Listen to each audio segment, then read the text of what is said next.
What's up, everybody? Welcome to the Mets Pod presented by Tri-State Cadillac. Visit your Tri-State Cadillac dealer today. I'm your host, Connor Rogers, alongside, as always, my co-host, Joe DeMayo, and we are live from the Mets house in Union Square. Joe, this is a really, really cool scene. It's a cool spot, and we got to go into the back and do some simulations of our swings, and you predicted I would be Mark Vientos. Nailed it. You need to get to a batting cage because you just went with a straight-up golf swing, and they gave you Mark Vientos. And who did I get? Mark Vientos. So what does that say about you? No comment. Yeah, no, we're working on that part of it. We're working on that part. We heard there's some people got Nimmo. Yep. I forget what the other popular ones were. I think they said there was a Soto. There was a couple Luis Angel Acuna. So they have some options, but we're convinced it's just almost all Mark Vientos. Yeah, there's a lot going on. It's really, there's a lot of Mark Vientos. There's a lot going on. It's a really cool scene. Obviously, the merch here is crazy. Yeah. The fan line out the door this morning was insane. I know people are getting their faces drawn onto a baseball. Yeah, we haven't done that yet, right Joe. now. We'll see how that goes. Of course, subscribe to the Mets Pod at Apple Podcasts, Spotify, wherever you get your podcasts. If you'd like to drop us a review, drop us a mailbag question with that review. We will be doing our mailbag segment today here from the live show, as we always do. You can watch us on YouTube. Some of you might be doing that right now. Let's get right into it, Joe, because we did not do a show this week. A lot has gone on in spring training, and I think the biggest talking point has been this starting rotation. And while the injuries have been frustrating, I think it's great to see a guy like David Peterson look really sharp out of the gate. Obviously, the experiment with Clay Holmes is going to have a ton of eyes on it, but I think that's off to a good start. Kodai Senga looking sharp as well. Those guys are going to have a lot more on their plate when Manaea's down, Montas is down. But I think if you're a Mets fan and you're expecting them to step into bigger roles, especially Peterson, who we believe can do it. It's not always, hey, can David Peterson be a back end of the rotation guy? Can he evolve into a top-end rotation guy? It's just spring training. We never get too out over our skis, but you love the stuff that he's throwing right now. I mean, ultimately what it is with David Peterson is he just needed to be healthy. If you go back, he had the hip surgery, and that kind of derailed his 2023 season. He had a great 2024, so I think he's just raring to roll into 2025. He's got command of the strike zone. He's confident out there. I don't know if he's necessarily that number one or number two type of starter, but I think David Peterson's a long-term workhorse number three type, and ultimately I think he's someone that the Mets, like you said, are really going to need to count on early in the season. And something else we've discussed is they're not going to need that sixth man for the first couple weeks of the season, where you look at the back-end rotation now, the competition in it. Something you brought up to me, Joe, that makes a ton of sense is Tylor Megill is a guy that actually has options. Now, when you look at a Griffin Canning, you look at Paul Blackburn, they might be a little ahead in the race because they have to be up here to keep them. So when you're kind of projecting this, that is probably more of the back end of the rotation. And if one of those guys falters, and we saw this last year with Adrian Hauser at one point, then Megill probably gets that call. Yeah, that's the unfortunate business side of baseball, where it's ideally you just want to be straight up competition. Who's the best? Best person wins, but minor league options do come into play, and I think Tylor Megill having one, I think that kind of puts him just a little behind Paul Blackburn and Griffin Canning in that competition for the back end. The hope here, ultimately for the Mets, is that when they get to the point where they're using a six-man rotation, Sean Manaea is just back, and it's just a seamless drop him in and roll from there. And as the Mets' pitching depth is tested, obviously all eyes are going to be on the bullpen. We know the mainstays, even with Edwin Diaz having kind of a up-and-down debut in spring training, which some of it was defensive woes, some of it was Diaz himself, and that's what spring training is for. The guy that stood out so far, Joe, is undeniably Max Kranick, who was an interesting arm when they had him last year, obviously in the system. But the stuff that he's showing, and Mendoza has talked about this. He said the fastball is up to 97. Yeah. Obviously, he's got a good pitch arsenal for a reliever. This is someone that's making it hard for the Mets to deny him a spot in this pen.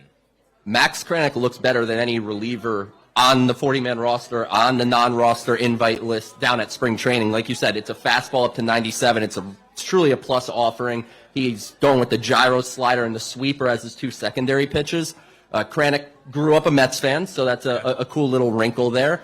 But when he was a starting pitcher, kind of struggled to figure out his mix, and the stuff wasn't quite there. The Mets moved him to the bullpen in the second half last year with AAA Syracuse. Results were better. The stuff went up a couple ticks.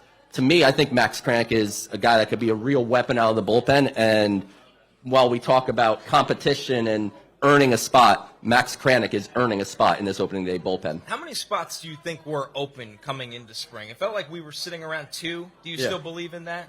So it could be more than 2. I thought it was 2 kind of heading in, but I also thought A.J. Minter was going to be ready for opening day, and that's at least in question. I thought Dedniel Nunez was going to be ready for opening day. That is at least in question. So right now, the Mets bullpen, while I feel good about Edwin Diaz, I feel good about Ryan Stanek and Jose Butto and Max Kranick, who we just talked about. From there, I think it's a lot of competition until A.J. Minter and Nunez are right to go. And the good thing is, obviously, they're going to come into the season rested, fresh, ready to go, that maybe you're not tapping into the back end too much of it until they get Minter kind of ready to roll out of the gate. Maybe you do get something out of Kranick really, really early. Getting away from the arms, I think the biggest storyline that was left that Mets fans have been following that was not on the roster was Jose Iglesias. Obviously, that saga ends. He signs with the Padres. Are you surprised it's a minor league deal? It felt like we came into the offseason and there was rumors, hey, Iglesias is a guy that would like to have more than 1 year on his next contract. Maybe that's why he's out there.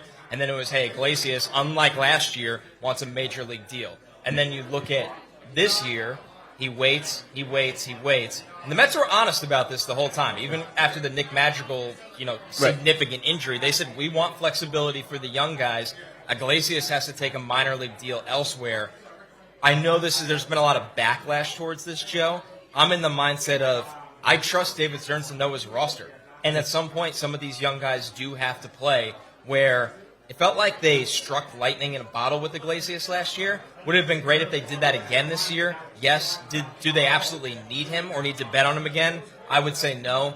I think it's been a story that's blown up a little bit more than it probably should have because of how magical the run was last year. You don't always get to strike lightning in a bottle twice. It's a shame that Jose Iglesias has to settle for minor league contracts. I don't know what he has to do. I understand. It is a little weird. I understand that he's not like an analytics guy, but look, 340 is 340. Right. And great defense. So I'm surprised he had to settle for a minor league deal. But I think the reality here is it just wasn't going to happen with the Mets. As you mentioned, David Stearns really wants to focus on having that roster flexibility. Iglesias, if the Mets brought him back, they would have nobody with options in their infield other than Mark Vientos. And if you're optioning Mark Vientos to the minor leagues, we have a way bigger problem on our hands than we thought we did. And that just blocks any opportunity for Luis Angel Acuna, for Brett Beatty, for Ronnie Mauricio. If you want to even take it a step further, like maybe a guy like Jet Williams pushes later into the season into a role. If these roster spots are locked in, you just simply don't leave room for the young players. And as much as, I write about prospects, and we'll talk about my updated top 30, and fans are obsessed with prospects nowadays. They're obsessed until the point when they have to come up and help the major league team, and then they're like, well we need someone proven because we're trying to win here. So, I think it was the right move for the Mets. As much as we're going to miss OMG, we're going to miss the magic, you can't try to just squeeze the genie back into the bottle. No, I'm with you all the way. I think another aspect of it is, too, Joe, I think they want to instill some confidence in these young guys. And the young guys, they're smart. They have awareness. When they're there in spring and they look around and go, there's just not opportunity here, not everybody reacts the same to that, but some players might be a little discouraged by that in a different light. And I had no problem with this last year. We celebrated it. But they signed J.D. Martinez to be the DH of the team. And Mark Vientos, to start the year, had no home. And you kind of look how things work themselves out for a young player that had been written off. Vientos eventually comes up to the major league roster. The rest is kind of history with how his season and how his postseason went, where I'm not saying Luis Angel Acuna or Ronnie Mauricio or Brett Beatty are going to take the steps that Mark Vientos did last year. But there's only one way to find out if they are actually MLB players. And at some point, you do need a roster opening for them rather than just blocking these guys all the time. So, once again, I know I'm kind of harping on it, but I just have no problem with it. Like you said, Joe, we've been asking to see these young guys. It's been a good spring for Beatty, which has been a lot of positive steps. You got to give these guys a shot, and there's other options out there if the bottom falls out on all these guys that at the trade deadline you can get a utility infielder. And honestly, I'd even keep an eye on the end of camp because there's going to be players on other teams that aren't going to make that roster, and maybe they're a fit here with the Mets. So I would keep an eye as we wrap up spring training over the next couple weeks. It could be someone internal like Beatty or Acuna, but it could be someone that's just not even here yet, and they have some 40-man roster flexibility. So there's that option as well. All right, let's get into one more player on the roster that's quickly becoming interesting. And that's Jose Siri, who, if you've ever watched him play a Major League game, he's always interesting. He's a guy that can start a fight at any moment. He's a guy that can hit a home run at any moment. And he's basically got Gold Glove ability, range, and an arm in center field. Yeah. While also the fact, Joe, he struggles to hit 200 sometimes. So just a total enigma as a player. But I think we're seeing the best of Jose Siri in the spring. And if you're in the Mets, that's encouraging where you go, maybe instead of our idea of just rotating our center fielders, and they love Tyrone Taylor, but I think they love Tyrone Taylor as a bench outfielder. Right. I'm not saying Siri's going to turn into this 250 kind of hitter and this disciplined player. But can you get just a little bit more out of him as a near everyday player than the Rays did while you're waiting for the young players on the roster to make their mark in center field? Maybe that's a home for Jet Williams one day. Yeah. We're waiting for Drew Gilbert to be healthy and challenge for that. You obviously can always make moves in the offseason. Siri could be one of those moves where, hey, the Rays just didn't want to pay him, and the Mets essentially got him for a very, very low risk offer, and it looks like it could pay dividends this year. Siri came into camp really ready to go, unlike but Siri came into camp ready to go because he played through the whole Dominican Winter League. He was in the Dominican Winter League Championship. So a lot of players are just ramping up for spring training. He came in basically game ready. And if you could get a 2023 Jose Siri where he posted like a 740 OPS, like that's the kind of player that I think you're hoping for. And as you said, it comes with the Gold Glove defense, strong arm, we talk about vibes, right? Like Jose Iglesias brought the vibes. Jose Siri is going to bring the vibes. He could be 0 for his last 15, 0 for his last 20, and then he hits a home run, and he's going to act like he's homered every day for the last 3 months. So he's going to be a really fun player and, in a way, just a replacement of Harrison Bader. The outcomes with Jose Siri could basically be scale the wall and rob a home run, hit one literally out of the park in spring training, or strike out 4 times in a given day. So like you said, Joe, going to be a really, really fun. He's almost the center field version of Javi Baez in a weird way. I know Baez had better high points of his career by far, but eventually what he kind of came down to earth to later on in his career, there's definitely some similarities between the two. I think so, and Siri's one of those guys, too. There's certain players, like Jesse Winker's a lot like this as well. He's a guy you love him when he's on your team, and you hate him when he's on the opponent. All right, Joe, let's get into a more behind-the-scenes kind of situation. Every spring training, you get the, best shape of his life, or did this with his swing, or made this adjustment. One that is genuine. We don't just rip through all of these every year, because if you did, you go for 1 for 90 on things actually mattering. One that actually matters to us, I think, is Francisco Alvarez, because this is someone who the approach was rough at times last year, the over-aggression. But it seems like, Joe, not only is he trying to change the approach, he's actually made some tweaks to his swing, and he did it outside of the Mets organization in the offseason. If you look, SNY posted on Twitter today like a montage of the evolution of Francisco Alvarez's swing from when he was in Double-A all the way through 2024. And this offseason, he stayed in Georgia. He got recommended by J.D. Martinez to where J.D. works on his swing. Guy knows a thing or two about hitting baseball. J.D. Martinez is a future hitting coach if he wants that job. And Alvarez, right now the focus, if you remember, good for viewers, bad for listeners right now, but he kind of held his bat down almost like a guy carrying a stick with a bag over his shoulder. And he's kind of brought it up a little bit, and the focus is to shorten the swing. He got rid of a bit of a leg kick. So the idea is shorten the swing because he's strong enough. Alvarez doesn't need the swing to try to hit the ball 500 feet. He could just hit the ball 430 feet with his pure strength. So I think shortening the swing is going to be big, and that should hopefully lead to some better results as far as a little less swing and miss, and maybe a little less chasing because he could see the ball a little better. And you make a good point about the bat kind of hanging over the shoulder. It felt like his load-up was so long. Yeah. And the benefit, like you said, Joe, when Alvarez hits a home run, he's one of the true guys on TV. You don't have to be at the ballpark. You know it's gone. Yeah. As soon as the ball leaves the bat, it's gone. Well, like you said, Joe, you don't need to have light tower power for him to get it over the fence. Yeah. So I like this. This is one I am buying into a little bit, and I think Alvarez needed that off-season reset as much as anyone on this team. And we can't say it enough. If there's anyone on this team that is an X factor, because you sit here, like Juan Soto and Francisco Lindor and Pete Alonso, and to a point, Mark Vientos, we feel really confident in what those guys are going to do. We have no idea what Francisco Alvarez is going to do. If you told me, hey, he hit 32 home runs, I'd be like, yeah, I bet he did. Yeah. If you told me he was a repeat of last year, I'd be like, man, he gets too aggressive under the lights. Speaking of some swing adjustments, we actually have some footage of our work here at the Mets house. And if you get to stop by in Union Square at the Mets house, this is the number one thing to do. Yeah. And I want you to comment under the show, tweet at us, whatever it is. I want to know the outcomes. Like, what are the odds me and you both get Vientos? And I called that with you because your build, you guys have some length.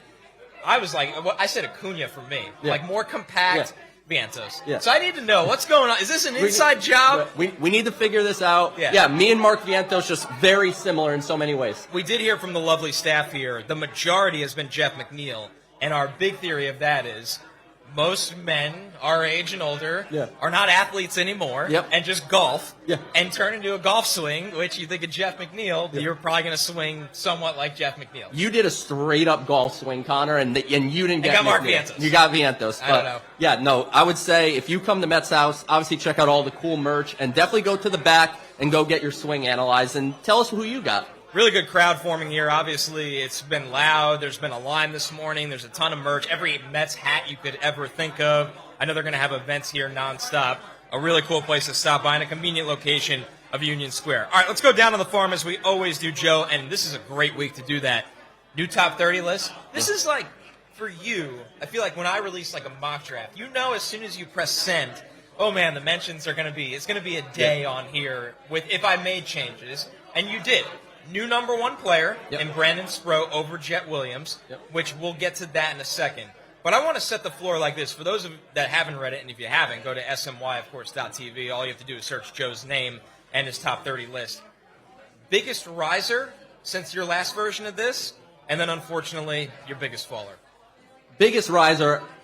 How about a guy that just wasn't in the organization the last time I did a list? Elian Pena, who was the Mets' top international signing in January. He is the highest international signing that I've ever, the highest I've ever put an international signing in my list. He came in at number 9 on the list. Mets signed him for $5 million.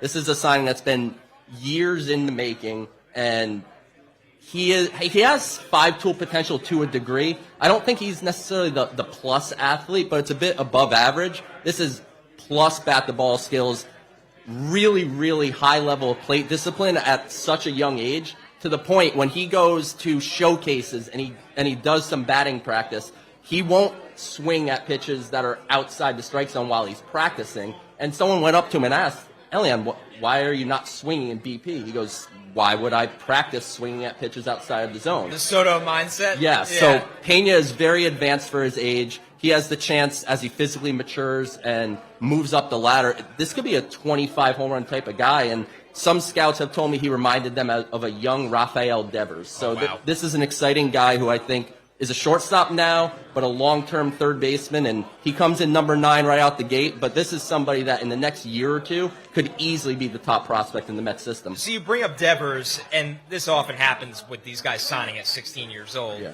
You think he grows into his body like that? Is he projected to? Because you mentioned he's probably going to grow out a shortstop, as these guys often do. Yeah, he's not your typical, like when the Mets signed Ronnie Mauricio, he was 6'4" and 160 pounds, which I think he's still listed as that on the Mets site. And he's about 210 now. He's about like 210, 215, but Pena's a little shorter and a little more filled out, but there is some room for still some projection. And of course, you're going to make some swing tweaks throughout your minor league development to learn to loft the ball a little more. But all you have to do is just look up Elian Pena on Twitter or on YouTube and watch the highlight. It is the easiest swing and the ability to barrel up a baseball that I've seen out of a player his age in a few years. Is $5 million close to the max for international signing? What's the official bonus up to now? So every team has their own. They're like grouped into like groups of 3. The Mets pool was just over $6 million, and the Mets gave them 5 of that over 6. You need to actually sign a class, so it tells you what they thought of Pena. They added some guys, but Pena is a potentially special prospect. I always laugh when I think of this too, and a lot of times the stars are guys that get big bonuses. These scouts are paid for a reason. But I believe it was Acuna on the Braves, by the way, not the Mets, who his bonus he was like $100,000. $100,000. I mean, Jairus Familia for the Mets was $10,000. So you could get find gems. You could find guys at all levels. It's just a matter of you don't know, because you're signing these kids at 16 years old. You don't know how they're going to handle the adjustment to moving to America, getting away from their family, everything that comes with Yeah, like physically growing. Are you So going to be the size of a major league player? We don't know. Yeah, you have no idea, but they're able to project these things out pretty well. You just don't know what you're getting, and that's, I think, what makes it such a fun lottery ticket. Biggest faller, unfortunately. Yeah, unfortunately, we're going to go with Colin Houck, who came in first rounder, yeah. Former first-round pick. Mets took him number 32 overall. This was a two-sport athlete at Georgia, went to the same high school that Matt Olson of the Braves went to. He was getting recruited by SEC schools to play quarterback in addition to baseball. Mets took him, signed him away from that commitment, and unfortunately his first year just didn't go as planned. The statistics were rough. He had over 170 strikeouts in like 110 games, so strikeouts were a problem. The batted ball metrics, so when I evaluate prospects, it's obviously I want to know how they performed on the field, but I wanted to look behind the curtain and see, all right, did they get some bad luck? Or is the batted ball data, like Ryan Clifford, for example, his batted ball data was fine in Brooklyn, but he hit 214 with one home run because the environment didn't fit. Houck just struggled both statistically and in the batted ball data aspect, but as a 20-year-old kid who is a really good athlete, he has a good work ethic. I'm not ready to completely give up on him yet, but unfortunately that dropped him just to the back of the list. Understandably, you'd want to see anything from a first-round pick, right. And it was just that kind of struggle where I believe even defensively it's been okay, right? Yeah. So we'll see what Houck can do this year. Hopefully a bounce-back year.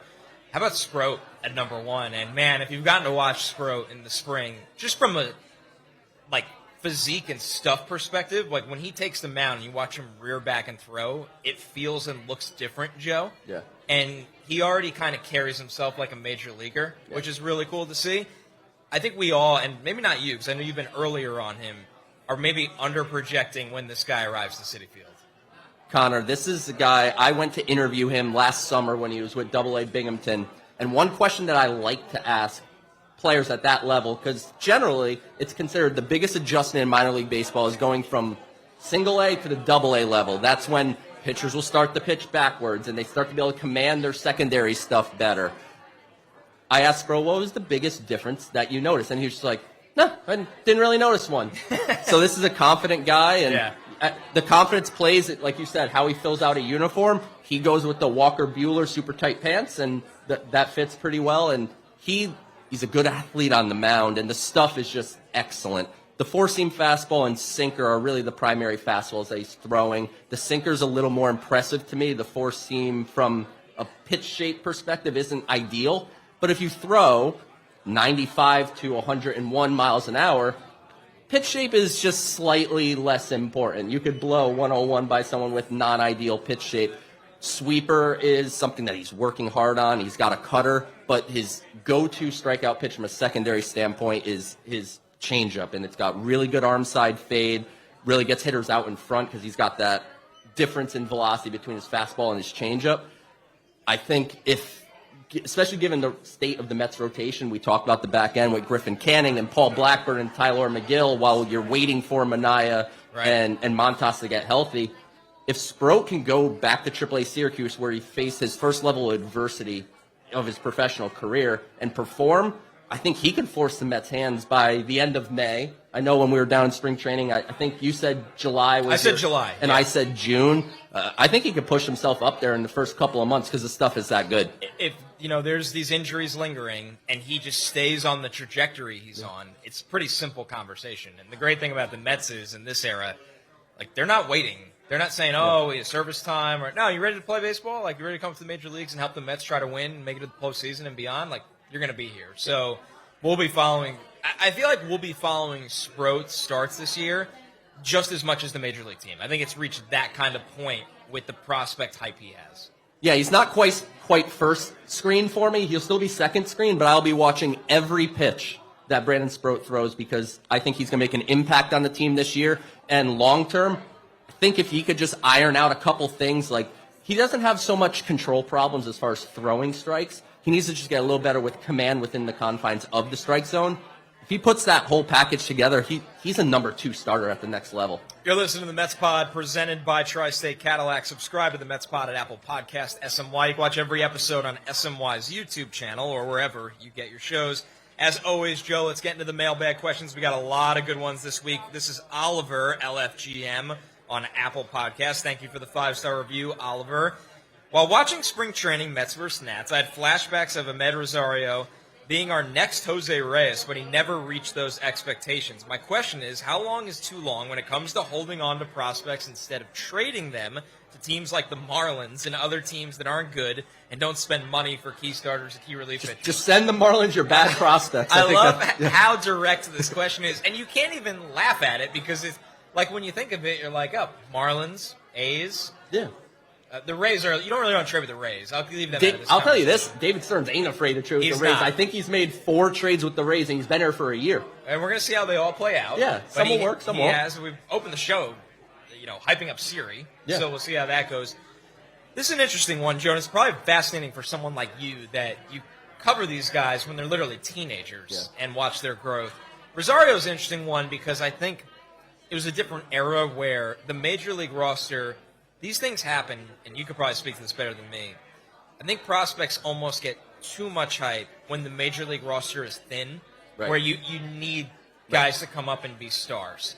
And it's so hard to expect that. And that era of the Mets, they needed young guys to come up and be stars. And it's funny to me, in this era of the Mets, who have a decent farm system, like we're excited about Jet Williams and Acuna and Mauricio and Gilbert, but we don't, get on these mics every day and be like, man, he better come up and save second base. Right. So what do you think with Rosario specifically was there just, hey, it just didn't work, or it's like he was a little overhyped, you could see the holes in his game? I think that's an example of it just didn't work. Yeah. At one point, he got up to the #1 prospect in baseball. Wow. So that wasn't just the Mets. Right, it was like a nationwide consensus. Yeah, so he was a highly regarded guy that just didn't reach his full potential. And to your point, just generally about the state of a roster at the major league level and the state of a farm system, the Mets system right now is probably in the deepest spot that it's been in years. If you go back to those Rosario days, it was like, man, they got Rosario, Alvarez, and Brett Beatty. They better all work out. Right, and think of how young Alvarez and Beatty were when Rosario was making his debut. They were like, hey, see you in 4 years. Right, 3 exactly. years. And you needed all of them to work out. The Mets are in a spot now that their system's getting deeper that ultimately, I know that, and you cover the NFL draft, so you know how this works as well.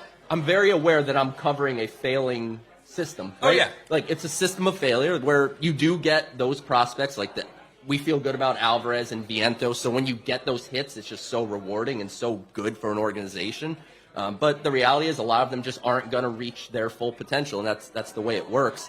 But I think when I think about trading, the most important evaluation that a team can do is self-evaluation. And I don't like to give too much credit to the other side of town, but that is one of Brian Cashman's best traits, in my opinion, is he knows when to trade a prospect. And you'll never bat 1,000 like he probably should have traded Clint Frazier and Miguel Andujar earlier, but he knows who to trade when to trade them. Every time they make a deal and they trade a prospect away, how many times have you ever heard of a Yankee prospect going off somewhere else? Never again. And you can't even say Michael King because he was a major leaguer. Right, exactly. So the ideal situation is you know what you have in your own players, and the timing on when to deal them is basically like when they get asked for somebody that you really covet. And, whether that's sticking someone with the poor Marlins or sending someone to the Oakland, Sacramento, Las Vegas A's. Marlins reference is just a killer. Yeah, but that's generally how I look at it, is self-evaluation and knowing the right time. It's not necessarily like what level they're at within the confines of the minor leagues. It's being able to project forward accurately your own players. And I think part of that self-evaluation is the projecting factor of, like, let's use Dylan Cease for an example, because he's one of the biggest names that, even if he's on the market or not on the market, you hear his name come up all the time. And you sit there and go, okay, they want Brandon Sproat plus.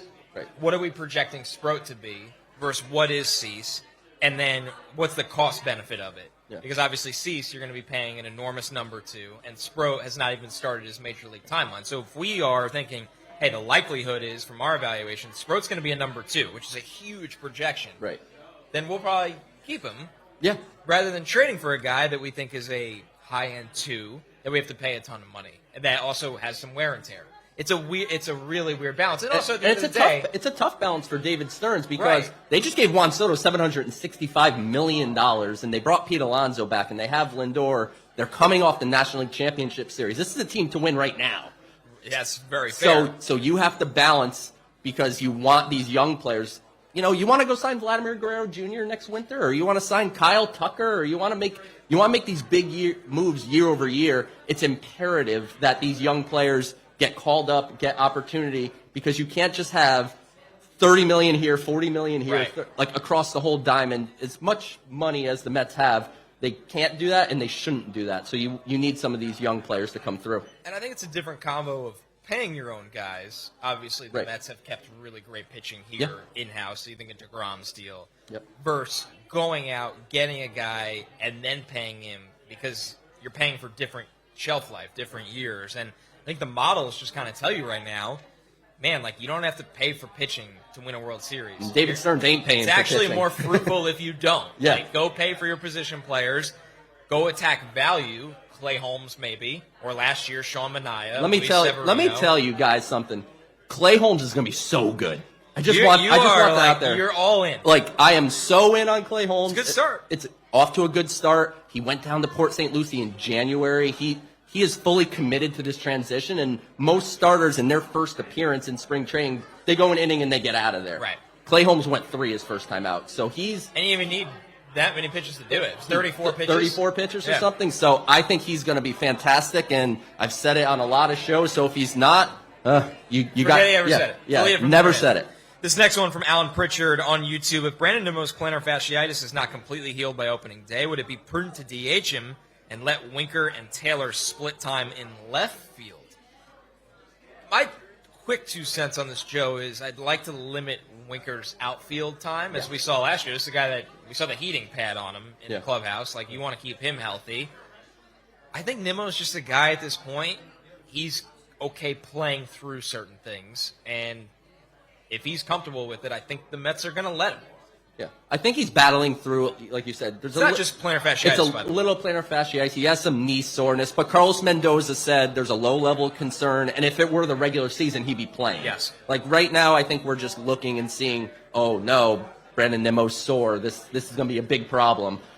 Ultimately, he's going to be in left field if he's able to run out there. As you said, Jesse Winker, he's not a particularly good fielder to begin with, and he's much more of a DH, and you want to keep him healthy as well. But I think the presence of Tyrone Taylor will allow the Mets to give Brandon Nimmo some time off of his feet throughout the year. I think the days are not over, but we're getting closer to the days over of Brandon Nimmo he needs to be in the outfield every day. You could give him days off. You could give him days at DH, because I think he's a guy, as he gets into his 30s, you're going to have to preserve some of Brandon Nimmo's health. Well, this is another longer combo, too. It kind of just... It's never this easy in baseball, but you'd love if the Mets were in a more comfortable spot in September this year compared to last year, where, there was guys gutting through things on this team that we never heard about. Right. But the idea was we have to win every game, and we need to make the playoffs. And credit to the Mets. They found a way to get in, and not only get in, but shake things up. This year, if you have some kind of cushion, I'm not saying for the division, but for the playoffs, can you get Nimmo off his feet a couple times in September? Can you give Soto a rest? Can you get Alvarez away from being behind the plate every single day? Building up some, stamina for the postseason. You don't want to sit everybody all the time, but man, it would go a long way. The baseball season is just too long. It's a long marathon, and last year the Mets, for everyone that says the season needs to be shorter, the Mets needed all 162 games to get into the playoffs. So we respectfully disagree. But yeah, I agree with you, Connor. It's about pacing them throughout the year and realizing the marathon. But don't worry, when we get to June 13th and Brandon Nimmo's not in the lineup or Soto's not in the lineup, we're all going to be screaming on Twitter that they need to be out there. This one from Tristan LGM. Thank you for the 5-star review. Does the Frankie Montas injury make it more or less likely that the Mets trade Marte or Acuna in order to acquire another pitcher? I think this would have happened by now. Yeah, I don't think it makes any difference. I think they plan to have this depth with Griffin Canning, with Paul Blackburn, with Tyler McGill, maybe, as we said, a month or two in the season, someone like Brandon Sproat. At this point, Starling Marte is still battling that knee bruise that he had last year, and it seems like he should be ready for opening day, but what are you getting for Starling Marte? Like, are you? Well, there needs to be also a money swap. There's a money swap. Like, I know I've seen people say, like, oh, just go train for Jordan Montgomery. He hates the Diamondbacks anyway. But the Diamondbacks probably don't want Starling Marte. And at this point, a guy like Luis Angel Acuna, if he could make the opening day roster as the backup infielder, but if he doesn't, you and I have said on this show, there is more pressure, I think, on Jeff McNeil this year than any player on the team, because he's have a good start. If he gets off to a slow start and Acuna's down in AAA or on the bench, ready to take that job, he's available. Brett Beatty is getting reps at second base. He wants a job. Ronnie Mauricio, when he gets healthy, wants a job. So there's a lot of pressure on McNeil. I don't think the Mets need to be in a rush to acquire a pitcher. I think they can survive with what they have for right now. And as we get closer to the deadline, if you need something, you go get it. I think another hint, too, if you didn't believe Stearns that how much they liked their pitching depth, they kept Jose Butto in the bullpen.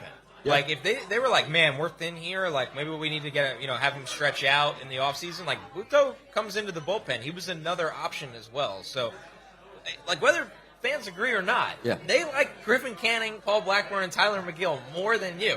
And if they're wrong about that, we've seen them rip the cord in the first 2 months of the season and go get another option rather than being like, this is the decision we made. Hopefully it works out. That's the biggest thing I think that I took away from David Stearns and the way he's going to run the Mets going forward last year was that ability. Joey Wendell, like he was the replacement infielder. He was here and he was gone because it just wasn't working. So I think he'll have that same type of approach with the pitching. All right, this one from Smitty with the 5-star review. Thank you for that. Love the show. Listen with my 8-year-old son who is a diehard Mets fan, and we both wanted to give a shout-out to Sean Reed-Foley for spending time with the fans in Port St. Lucie. He was out there a long time signing stuff for the kids, which was great to see. Would love to hear your thoughts on Sean and our others who are the best candidates for surprise breakouts in the 2025 bullpen. Before I throw to you, Joe, two things. One, as we open with, I think the show in general and the Mets in general are high on Max Kranick as one of those guys. Yep. So if you missed that, it was at the top of the show. The second thing is Sean Reed-Foley off the 40-man roster, but did go through waivers, now gets outrighted to AAA Syracuse.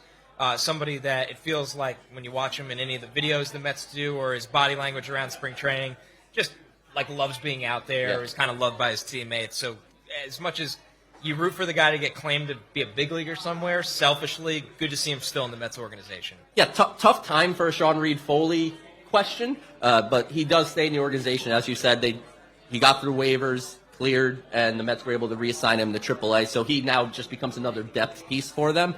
Outside of Max Kranick, I want to keep an eye on someone like Tyler Zuber, who the Mets sneakily got at the trade deadline last year, and it almost felt like a weird swap where the Mets traded Paul Gervais, another like upper minors reliever. Yeah. But Zuber's such an interesting story because he was a guy that got cut by 3 teams in a 12-month span. He was ready to retire from baseball to the point where he was so disgusted with the sport of baseball that he was like, if I had a son, I would never let him play this game. Like, he was that kind of out on baseball.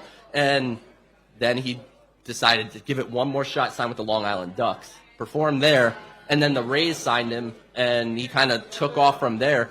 What's really unique about him, so he has a pretty good fastball. It's mid-90s. He'll get to like 95, 96, and it's got, some of that ride to it. But what's really special, and he's flashed in a couple spring training outings, is his sweeper.